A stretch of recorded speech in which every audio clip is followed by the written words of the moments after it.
কেরালার আলপ্পুজায় জন D Silva তার মেয়ে খুশির সঙ্গে বাস করেন। জন ডি সিলভা মানে বরুণ ধাওয়ান। তিনি একজন রেস্তোরাঁর মালিক এবং একজন আদর্শ বাবা। খুশির শিক্ষিকা তারা, তার মানে ওয়ামিকা গাব্বি, এক মেয়েকে বাঁচাতে গিয়ে সমস্যায় পড়েন এবং জনের সাহায্য নেন। কিন্তু এর ফলে জনের পুরনো পরিচয় সত্যভার্মা, এক প্রাক্তন ডিসিপ হিসেবে প্রকাশ পায়। গল্পে জনের অতীত, বর্তমান এবং তার শত্রু নানাজি মানে জ্যাকি শ্রফ তার সঙ্গে লড়াই আবর্তিত হয়েছে। আমরা একটু দেখে নেব গল্পের পজিটিভ দিক এবং নেগেটিভ দিক কি কি আছে। পজিটিভ দিক কি কি আছে? বরুণ ধাওয়ানের অ্যাকশন এবং আবেগঘন অভিনয় দুর্দান্ত করেছে। বাবা মেয়ের সুন্দর সম্পর্কের উপস্থাপন দারুণ করেছে। সালমান খানের একটি দারুণ ক্যামিও রয়েছে।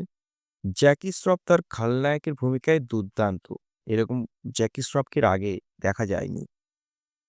ওয়ামিকা কাপি, কীর্তি সুরেশের শক্তিশালী উপস্থিতি রয়েছে সিনেমাটিতে। আর সিনেমার যে নেগেটিভ দিকগুলি নিয়ে কথা বলবো দর্শক বন্ধুগণ, সেটি শুনে নিন।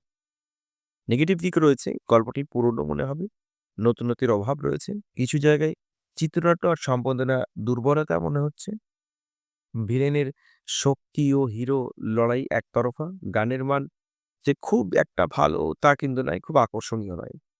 সঙ্গীত ও টেকনিক্যাল দিক, এটা নিয়ে একটু কথা বলবো। থামান্নেসের মিউজিক মাঝারি মানের, ব্যাকগ্রাউন্ড স্কোর শক্তিশালী, ভিএফএক্স, প্রোডাকশন ডিজাইন আর অ্যাকশন দৃশ্য ভালো মানের হলেও কিছু অংশ আরো উন্নত হতে পারত। মোট কথা, বেবি জন একটি মশলাদার বিনোদনমূলক সিনেমা যা অ্যাকশন এবং আবেগঘন মুহূর্তের জন্য উপভোগ্য। যদিও ৮ বছর আগে থেরি রিলিজ হয়েছিল, তারই রিমেক এটি। কিন্তু তা সত্ত্বেও রিমেক হলেও এটিকে আরো হয়তো ভালো করা যেত।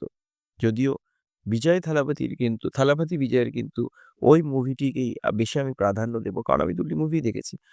থালাপতি বিজয়কে আমি এগিয়ে রাখবো। যদিও এটি একটি পুরোনো গল্পের পুনরাবৃত্তি, ছুটির মৌসুমে, তবে দর্শকদের মনোরঞ্জন দেবে সিনেমাটি। আমি এই সিনেমাটিকে দেব ৫ এ ৩।